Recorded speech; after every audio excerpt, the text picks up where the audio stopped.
আসানসোলের কল্যাণপুরে সেতু পেরোতে গিয়ে গাড়ি সমেত নদীতে তলিয়ে মৃত্যু হয়েছে চালকের। নদীর জলের স্রোত এতই বেশি ছিল যে চালক গাড়িটি নিয়ন্ত্রণ করতে পারেননি।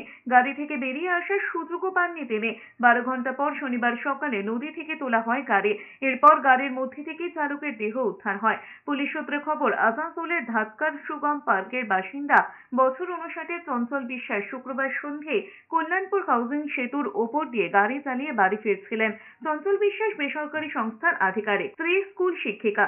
শুক্রবার কাজ সেরে বাড়ি ফিরছিলেন। গাড়িতে একাই ছিলেন তিনি। অত্যাধিক বৃষ্টির কারণে গাড়ির নদীতে জল বেড়ে গিয়েছিল। সেতুর ওপর দিয়ে জল বইছিল। সেখান দিয়ে যাওয়ার সময় স্রোতের সঙ্গে পেরে ওঠেনি চঞ্চল বিশ্বাস। গাড়ির স্টিয়ারিং ঘুরিয়েও লাভ হয়নি। স্রোতে ভেসে গিয়েছে তার গাড়ি। রাতে খবর দেওয়া হয় আসানসোল দক্ষিণ থানার পুলিশে। এরপর শনিবার সকালে এনডিআরএফ এর কর্মীরা গাড়িটি জল থেকে তোলে। গাড়ির ভেতরেই পাওয়া যায় চঞ্চল বিশ্বাসের দেহ।